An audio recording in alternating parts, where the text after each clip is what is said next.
What's up everybody, I'm the Mangoose, you are awesome, and today we're going to be talking about a new roguelike rhythmic shooter developed by All Interactive that makes use of the free Paragon assets, and it's called Bullets Per Minute. While there's certainly room for improvement with this game, it is fun as all hell. I've been absolutely addicted to it for the past few days. Part of the fun for me was progressing through the game to discover what assets were used and in what capacity, so if you're thinking about picking this one up and you don't want that aspect spoiled, just move along for now and maybe come back to this video later. As with any new game I cover on the channel, we're going to go through the who, what, when, where, and why of BPM. If you enjoy the content, please leave a like and subscribe if you haven't done so already.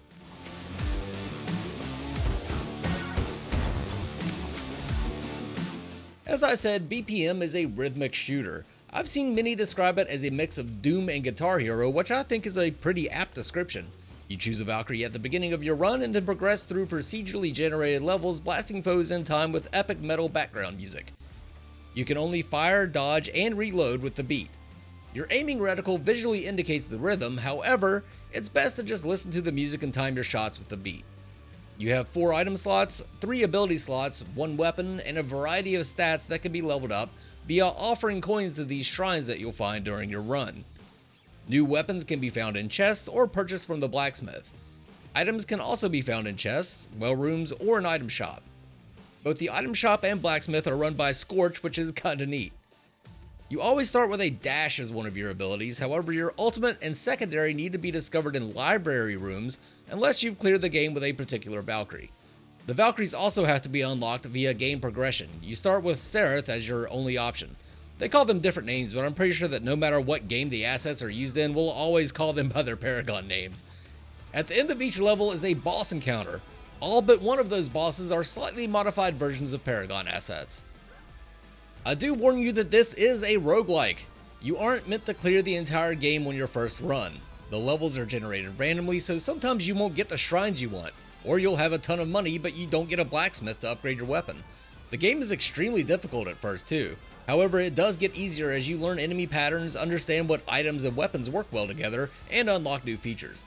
All of this adds to replayability, but the high RNG variance is a big turnoff for many people.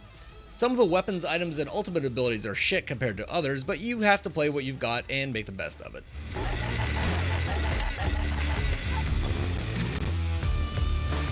All Interactive is a new independent developer with members from all over the world. The company was founded by David Jones, who successfully co-founded Bulkhead Interactive and Belleville Studios. The studio was founded on June 1st of 2019 and have been hard at work creating BPM since.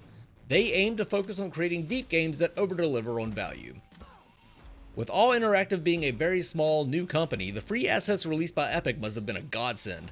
However, they made some odd choices with BPM, mainly the oversaturation. If you pick this one up, the first thing you need to do is drop the saturation levels to around 50%. My personal belief, and this is just my unverified opinion, is that they used the oversaturated art style to both cover up some of the changes they made to the Paragon assets, while also giving each level a different feel without having to spend money on different environmental assets.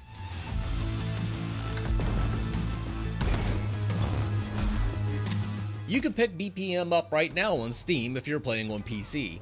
Console release on both Xbox and PlayStation is scheduled for next year. The game costs $20 American and there are no associated microtransactions. You can also pick up the soundtrack for the game. Is the game worth $20? If you enjoy roguelikes and know what you're getting into, then I say hell yes it is. I've certainly got what I feel is $20 of entertainment out of it already.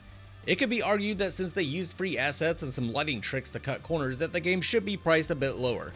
I can see that argument, but I'm personally happy with the value. In fact, I'm starting to come around on false pricing for early access because of how much I've enjoyed BPM. I'm sure there are folks out there that have gotten $20 worth of entertainment out of fault.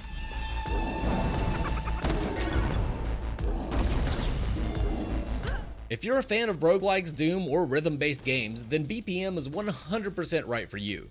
The game is just pure fun and has a ton of replayability. When I first learned about BPM from ERS Gaming, I contacted my friend Jellynees to see if he had heard of it. He responded with, "I already have 10 hours played." This was like the day after the game released. The combat is very simple, you just run around in circles shooting stuff, but the ability to add your own personal flair to each and every encounter by contributing to the soundtrack with your shots and reloads adds something truly special to the old run and gun recipe.